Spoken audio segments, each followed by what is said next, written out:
오늘은 하나님께 구하는 지혜라는 제목으로 말씀을 전하겠습니다. 우리가 참 많이 듣는 단어죠. 지혜.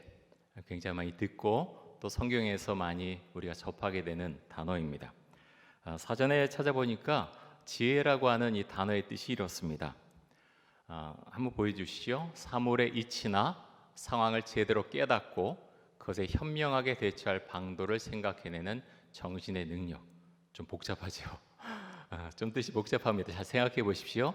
사물의 이치나 상황을 제대로 깨닫고 그것에 현명하게 대처할 방도를 생각해내는 정신의 능력, 그것이 지혜라는 것입니다. 쉽게 말하면 이렇습니다. 어떤 일이 일어났습니다. 어떤 상황이 됐죠. 근데 그것에 대해서 잘 대처할 수 있느냐, 잘 대처할 수 있는 능력, 그것이 지혜라는 것이죠. 여러분 어떻게 생각하십니까? 본인 한번 생각해 보십시오. 나는 지혜로운 사람인가? 여러분 지혜로운 사람이십니까? 어떤 분은 제가 보면 참 지혜롭다라는 생각이 듭니다. 정말 그런 분들이 계세요. 근데 가만 생각해 보면 항상 지혜로운 사람이 있을까? 정말 그런 사람이 있을까 하는 질문을 해보게 됩니다. 여러분 일평생 동안 지혜로운 사람이 있을까요? 제 개인적인 생각으로는 일평생 동안 지혜로운 사람은 없다라는 생각을 하게 됩니다. 그럼에도 불구하고 우리에게는 지혜가 필요합니다. 제가 얼마 전에 인터넷에서 마음을 따뜻하게 해준 어떤 기사를 읽었는데요. 의정부 도심에서 버스를 타고 가던 타는 대학생의 한 명이 32번 버스를 탔는데요. 타고 나서 보니까 버스 카드가 없었다고 합니다. 그래서 당황해서 버스 기사에게 제가 버스 카드를 두고 탄 것 같은데 다음 정류장에서 좀 내려주십시오라고 그렇게 이야기를 했답니다. 그러자 버스 기사가 괜찮다고 그냥 타고 가시라고 했다는 거죠. 그러자 이 대학생이 참 마음에 고마운 마음이 들었습니다. 그래서 버스 안에 보면은 버스 요즘 기사 이름이 그곳에 있지요. 그 기사 이름도 기억하고 차 번호도 기억해 두었다가 버스 회사를 찾아갔습니다. 감사 편지를 한 장 쓰고요. 그리고 본인이 아르바이트하고 있던 곳에서 생산하는 텀블러 30개 그리고 버스 요금 1,500원 이렇게 동봉해서 버스 회사에 전달했습니다. 감사 편지에 이런 내용이 적혀 있었습니다. 지난 추석 연휴에 가족들과 시간을 보낼 수 있었고 힘든 일상을 보내고 있던 상황에 기사님이 보여주신 선행이 많은 위로가 되었습니다. 감사합니다. 저는 이 기사 읽으면서 버스 기사도 그렇고 대학생도 그렇고 참 지혜롭게 살고 있다라는 생각을 했습니다. 여러분 지혜가 뭔가요? 야고보서에 보면 지혜에 대해서 말씀하는데요. 두 가지 지혜를 말하고 있습니다. 두 가지 지혜는요 무엇인가 하면 하나는 마귀에게서 오는 지혜고요. 두 번째는 하나님에게서 오는 지혜입니다. 야고보서 3장 13절에서 16절까지 말씀 한번 보겠습니다.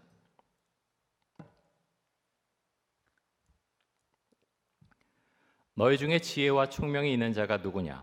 그는 선행으로 말미암아 지혜 온유함으로 그 행함을 보일지니라. 그러나 너희 마음속에 독한 시기와 다툼이 있으면 자랑하지 말라. 진리를 거슬러 거짓말하지 말라. 이러한 지혜는 위로부터 내려온 것이 아니요 땅 위의 것이요 정욕의 것이요 귀신의 것이니 시기와 다툼이 있는 곳에는 혼란과 모든 악한 일이 있음이라. 자, 이 말씀 가운데서 이 야고보 3장 말씀 읽었는데요. 뭐라고 말씀합니까? 마음에 독한 시기와 다툼이 있는 지혜, 이런 지혜는 하나님께로부터 온 지혜가 아니다라고 말씀하고 있습니다. 여러분 마음에 독한 시기와 다툼이 있는 지혜, 어떤 지혜입니까? 정욕을 위한 지혜라고 말하고 있고요. 또 귀신으로 인한 지혜다라고 말씀하고 있습니다. 이런 지혜를 사용하는 곳에는 시기와 다툼이 생기고 혼란과 악한 일이 있다라고 말씀합니다. 그런데 여러분 하나님께서 주신 지혜는 다릅니다. 야고보서 3장 17절입니다. 우리 같이 한번 읽습니다. 오직 위로부터 난 지혜는 첫째 성결하고 다음에 화평하고 관용하고 양순하며 긍휼과 선한 열매가 가득하고 편견과 거짓이 없나니. 여러분 위로부터 난 지혜, 다시 말해서 하나님께로부터 내려온 지혜는 어떤 모습으로 나타납니까? 성결하고 화평하고 관용하고 양순하고 긍휼과 선한 열매가 가득하고 편견과 거짓이 없는 모습으로 나타난다고 말씀합니다.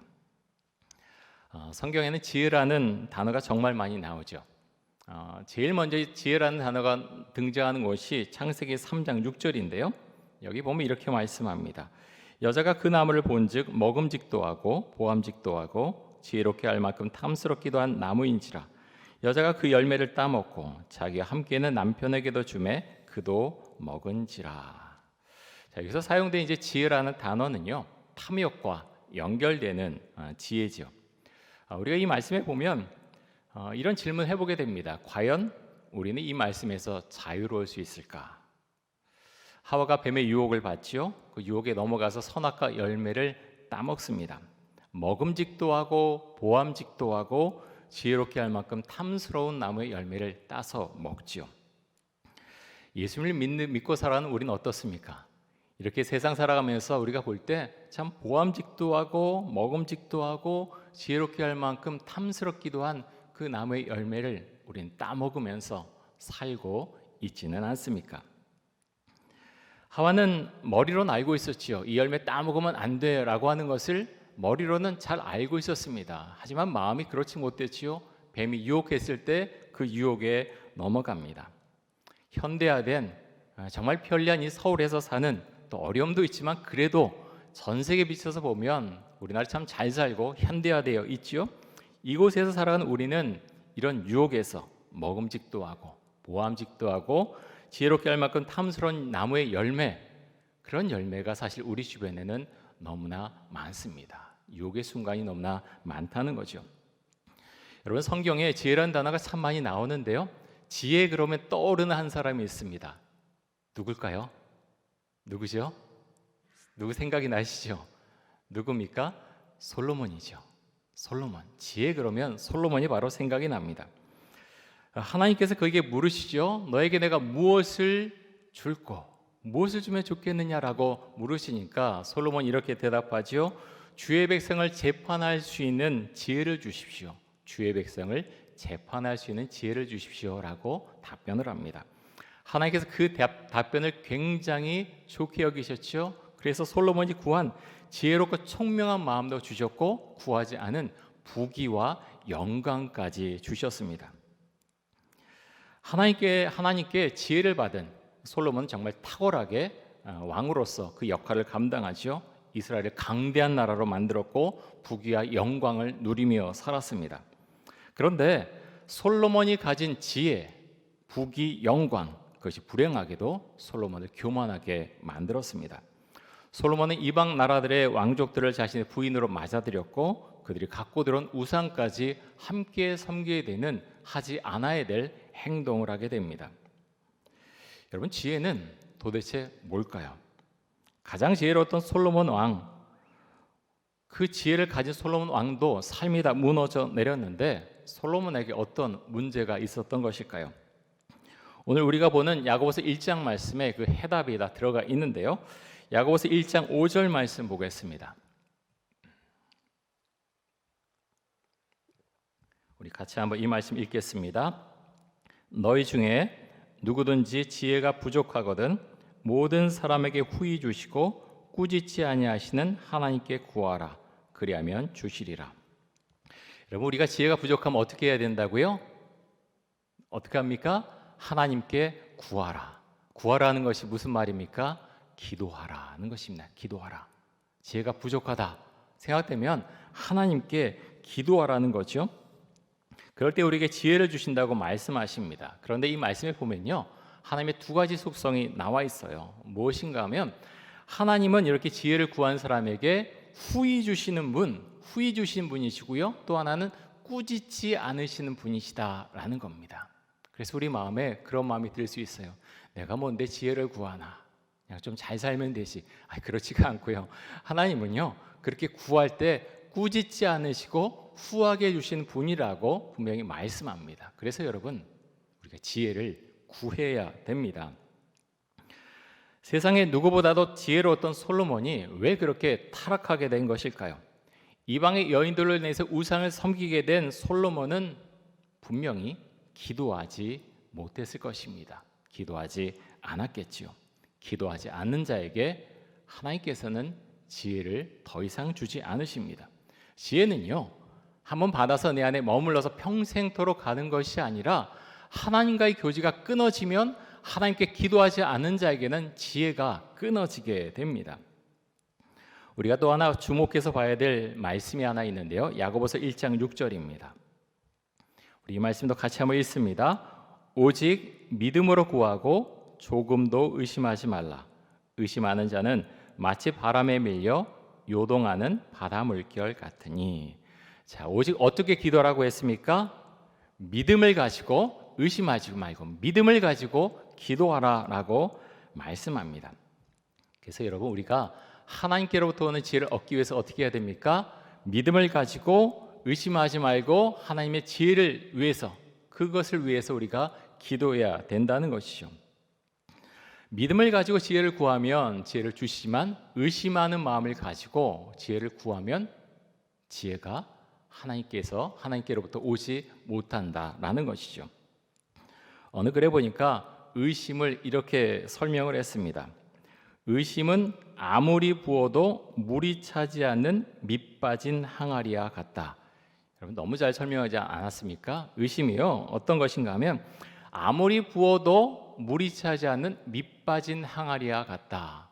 그래서요, 이 마음을 갖고 기도하면 아무리 오랫동안 기도하고 아무리 많이 기도해도 하나님께로부터 아무것도 임하지 않는다는 것입니다. 왜 그렇습니까? 밑 빠진 독에 물을 붓듯이 그런 식으로 기도를 하기 때문에 하나님께 도달하지 못한다는 거죠. 야고보서 1장 6절에서 우리가 좀 전에 봤는데요. 의심하는 자는 마치 바람에 밀려 요동하는 바닷물결 같다라고 말씀했죠. 여러분, 이 장면, 여기서 이 말씀 보면서 생각나는 어떤 장면이 있지 않습니까? 복음서에 보면요, 예수님께서 제자들과 함께 갈릴리 바다에 나가셨는데 큰 광풍이 일어납니다. 물결이 얼마나 거세었는지 배 안에 물이 금방 가득 차게 되었다라고 그래서 성경에서 말씀하고 있습니다. 어부 출신의 제자들이 여러 명 있었죠. 하지만 이들은 당황했고 어쩔 줄 몰라 했고 무서워합니다. 그래서 잠을 자고 있던 예수님을 깨우게 되죠. 그래서 이렇게 예수님에게 말씀을 드리죠. 선생님, 우리가 죽게 된 것을 돌보지 않으십니까? 라고 예수님에게 항변합니다. 그러자 잠에서 깨어난 예수님께서 바다를 잔잔하게 하셨다라는 말씀이 있습니다. 그리고 예수님께서 제자들에게 이렇게 말씀하시죠. 마가복음 4장 40절입니다. 자, 여기 보면 이렇게 말씀합니다. 이에 제자들에게 이르시되 어찌하여 이렇게 무서워하느냐? 너희가 어찌 믿음이 없느냐 하시니. 여러분, 우리가 이럴 수 있죠. 세상 살아가면서 어려운 일이 연이어서 다가올 때 아무것도 하지 못하고 그냥 풀썩 주저앉아 있는 그런 모습이 될 수 있습니다. 이런 순간이 올 때 여러분, 우리는 어떻게 해야 됩니까? 믿음을 가지고 기도해야 됩니다. 중요한 것은 머리로만 우리가 아는 것이 아니라 정말 기도하는 것이 우리에게 필요하다는 것이죠. 코로나19 팬데믹이 너무 길어지면서 많은 사람들이 지치고 또 힘들어하고 있습니다. 사람들은 경제적인 어려움을 호소하고 정신적인 어려움, 질병으로 인한 어려움, 관계의 어려움을 호소하고 있습니다. 여러분, 어떻게 해야 될까요? 어떻게 대처해야 될까요? 오늘 우리가 야고보서 말씀을 함께 보고 있는데요. 야고보서 1장에 보면 세상 사람들은 도무지 이해하지 못하는 이상한 말씀이 나와 있습니다. 야고보서 1장 2절 말씀 보겠습니다. 이렇게 말씀하고 있는데요. 내 형제들아, 너희가 여러 가지 시험을 당하거든 온전히 기쁘게 여기라. 여러 가지 시험을 당하거든 온전히 기쁘게 여기라. 야고보서는 예수님의 동생이자 또 예루살렘 교회의 리더자였던 야고보가 전 세계에 흩어져 있던 그리스도인들에게 보낸 편지입니다. 그리스도인들은 많은 박해를 받고 있었죠. 너무나 힘든 시간을 보내고 있었습니다. 그런데 야고보 사도가 어떻게 말합니까? 너희가 이런 시험, 이런 박해를 받게 되면 온전히 기쁘게 여기라 라고 권면합니다. 여러분, 이럴 수 있을까요? 믿음으로 인해서 시험 당하게 될 때, 믿음으로 인해서 박해를 당하게 됐을 때 온전히 기뻐할 수 있을까요? 정말 그럴 수 있을까요? 야고보서 1장 3절에 보면 계속해서 이렇게 말씀하고 있습니다. 이는 너희 믿음의 시련이 인내를 만들어내는 줄 너희가 알미라. 여러분, 믿음의 시련은요, 인내를 만들어냅니다. 여러분, 우리가 신앙생활을 하는데 인내가 얼마나 중요한지 모릅니다. 우리는 시련도 좀 갖지 않고 하나님을 잘 믿으면서 세상에 성공도 하고 칭찬도 받으면서 신앙생활 잘하면 좋겠다라는 생각을 사실 누구나 하게 됩니다. 그런데 그렇게 해서 믿음이 좋아지는 사람, 저는 목회하면서 단 한 명도 보지 못했습니다. 여러분, 다윗을 한번 생각해 보겠습니다. 다윗은 시편을 통해서 그가 어떻게 하나님을 의지하며 살아왔는지를 우리에게 아주 적나라하게 보여줍니다. 그는 우한 언어를 사용하지 않습니다. 그는 하나님께 부르짖지요. 하나님, 죽겠습니다. 살려주세요. 저를 언제까지 그냥 두실 것입니까? 저 좀 살려주세요. 목이 정말 타서 정말 애타는 마음으로 그렇게 하나님의 이름을 부릅니다. 그런데 참 놀라운 것은 다윗이 이렇게 하나님의 이름을 부를 때, 고난 중에서 하나님의 이름을 부르며 그렇게 절박한 마음으로 기도할 때 다윗의 믿음은 흔들리지 않았습니다. 범죄도 저지르지 않았죠. 그런데 다윗의 왕권이 안정되자 문제가 일어납니다. 다윗은 자신을 위해서 전쟁터에 나가 있는 햇사람 우리아의 아내 밧세바를 범하지요. 더 나아가서 햇사람 우리아를 전쟁터에서 고립하게 만들어서 죽게 만듭니다. 우리아를 죽이라는 명령을 내린 것이죠. 그런데 더 놀라운 건 이렇게 엄청난 범죄를 저질렀음에도 불구하고 다윗은 회개 기도하지 않습니다. 나단 선지자가 찾아와서 자신의 범죄에 대해서 이야기하기 전에는 자신의 범죄에 대해서 깨닫지도 못합니다. 여러분, 이것이 사람의 모습입니다. 누구나 다 그렇습니다. 그렇게 믿음이 출중했던 다윗, 하나님께서 아끼시던 다윗, 그도 교만한 마음, 온전치 못한 악한 지혜가 그의 마음속에 들어가면 하나님과의 관계가 끊어지고 기도가 막히고 아무것도 하지 못하고 잘못을 했음에도 불구하고 잘못을 시인하지도 못하는 그런 사람이 되어버린다고 하는 것입니다. 지혜가 출중했던 솔로몬도 어떻습니까? 우상 섬김에 빠져서 기도하기를 멈춥니다. 그 다음에 그는 한없이 우매한 자가 되어버립니다. 사랑하는 성도 여러분, 요즘 많이 어려운 분들이 많이 계시죠? 근데 묻고 싶습니다. 기도하시나요? 정말 하나님께 기도하고 있습니까? 우리가 기도하지 않는 이유는 사실 아주 간단합니다. 기도의 능력, 기도의 응답을 사실은 잘 믿지 않기 때문에 기도하지 않은 거죠. 저는 어떤 기도의 시간을 여러분에게 말씀드린 것은 아닙니다.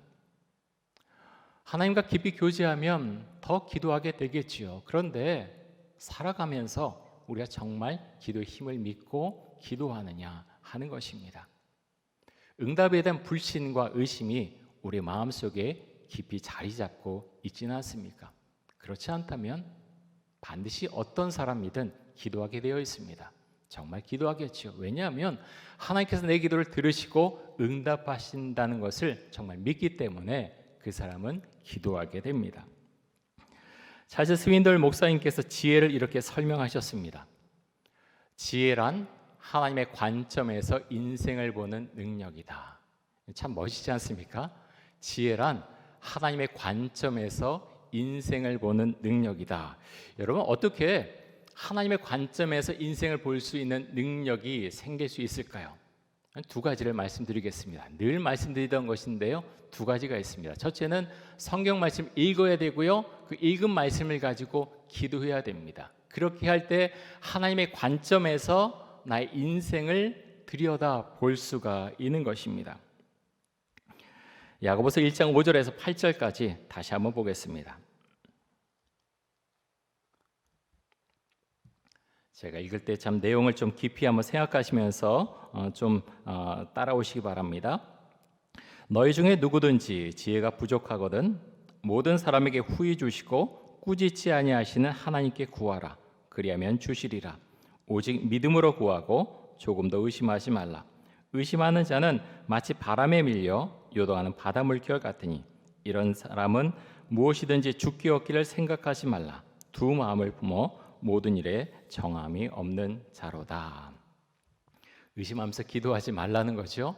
믿음으로 기도할 때 주께서 주신다라고 말씀하셨습니다. 찰스 스윈덜 목사님의 야고보서 주석서에 보면 이런 내용의 글이 있습니다. 굶주린 원숭이를 포획하는 좋은 방법 중에 하나는 속이 비고 목이 긴 조롱박, 그 조롱박의 끝을 잘라서 그 안에 쌀을 가득 집어넣고 그리고 그것을 나무에 달아놓으면 된다라고 이제 설명이 되어 있는데요. 그러면 이제 배고픈 원숭이가 와서 그 조롱박에 손을 집어넣겠죠. 쌀을 한 움큼 집었는데 어떻게 됩니까? 나오지 못합니다. 근데 배고픈 원숭이는요, 어쩔 줄을 모릅니다. 손을 펴고서 그냥 빼야 되는데 빼지 못하는 거죠. 배는 고프고 먹긴 해야 되겠고 그렇다고 손은 나오지 않고 그러는 사이에 원숭이는 사로잡히게 된다는 것입니다. 여러분, 혹시 이런 모습이 우리의 모습은 아닙니까?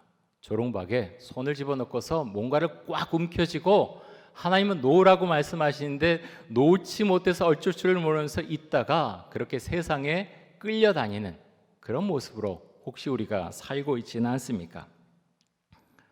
세상을 지혜롭게 살아가는 것 참 쉽지 않습니다. 우리가 기억해야 될 부분은 지혜는 내가 소유하고 있는 것이 아니라는 것입니다. 한순간 지혜롭게 행동했다고 해서 그 행동이, 그 지혜로운 모습이 평생 가는 것은 아니죠. 가장 중요한 것은 무엇입니까? 하나님과 끊임없이 교제하고 하나님께 지혜를 믿음으로 구할 때 그 지혜를 하나님께서 우리에게 공급해 주신다고 하는 것입니다. 내일부터 추수감사절 특별 새벽기도를 시작합니다. 그동안 교회에서 모이지 못했지만 함께 추수감사절 특별 새벽기도회 하고요. 또 이어서 새벽기도회 계속 하려고 합니다. 그런데 여러분, 우리 마음속에 정말 기도할 수 있는 마음, 그것을 달라고 우리가 기도할 수 있기 원합니다. 코로나 때문에 나는 기도할 수 없어 라고 생각하는 분이 계십니까? 그 생각을 바꾸시기 바랍니다. 이 자리에 많이 오시고요. 오시 못하시는 분은 집에서 그 시간에 일어나셔서 그 온라인으로 연결해서 말씀도 들으시고 집에서 기도하실 수 있기 바랍니다. 뭐 다음에 하면 되지 라는 생각을 혹시 하신 분이 계시다면 오늘 이 시간에 그 생각도 바꾸십시오. 기도는요, 기도의 그런 기회는 늘 있는 것이 아닙니다. 기도해야 될 때 우리는 기도해야 된다는 것이요. 마귀가 우는 사자같이 삼킬 자를 찾는다고 했습니다. 어떤 자를 삼킵니까? 기도하지 않은 자를 마귀가 삼킵니다. 하지만 우리가 기도할 때 마귀는 우리를 유혹하지 못합니다. 사랑하는 성도 여러분, 우리가 기도함으로 주 앞에 나아가고요, 믿음을 가지고 주 앞에 지혜를 구하고 그러면서 이 어려운 시기를 잘 이겨낼 수 있길 원합니다. 여러분, 우리는 고아가 아니고 혼자가 아닙니다. 우리 아버지 되시는 하나님께서 계십니다. 우리가 이것을 믿음으로 고백할 수 있길 원합니다. 여러 가지 질병과 또 마음의 아픔과 슬픔과 경제적인 고난, 이 모든 것이 있을 때 얼마나 그것을 극복하기가 어렵습니까? 사랑하는 성도 여러분, 우리가 함께 기도하며 주 앞에 나아갈 수 있기 원합니다. 특별히 추수감사 주일을 앞둔 다음 내일부터 시작되는 특별 새벽 기도에 우리가 한 마음으로 나가서 말씀 듣고 기도한 시간 가질 때 하나님께서 우리의 삶 가운데 은혜와 축복으로 그 삶을 인도해 주실 줄 믿습니다. 우리 함께 이 시간 기도하겠습니다. 믿음으로 전력을 다해 지혜를 구하는 기도자가 되게 하여 주옵소서. 하나님을 의심하지 않게 해주시고 기도함으로 하나님께서 주신 지혜를 가지고 세상을 살아가게 하여 주옵소서. 우리 같이 한번 기도하겠습니다.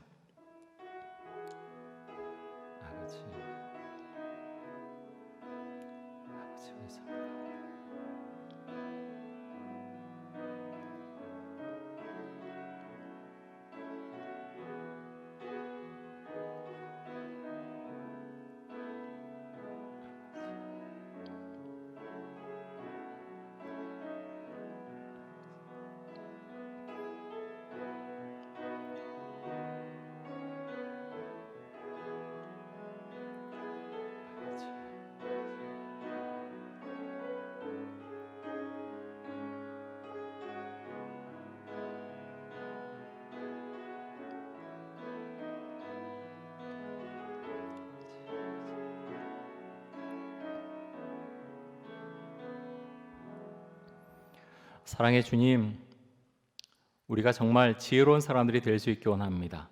마귀로부터 오는 지혜를 우리가 받는 것이 아니라 하나님께로부터 오는 지혜를 우리가 받을 수 있기를 간절히 원합니다. 우리의 삶의 문제, 여러 가지 문제를 놓고 주 앞에 기도할 때 믿음으로 구하며 지혜를 주님께 구할 수 있기를 간절히 원합니다. 머리로만 아는 것이 아니라 기도하는 사람이 될 수 있도록 해주시고 주 앞에 구할 때 주님 응답해 주시고 우리 성도들의 삶을 주님께서 친히 이끌어 주옵소서. 예수 그리스도의 이름으로 기도드립니다. 아멘.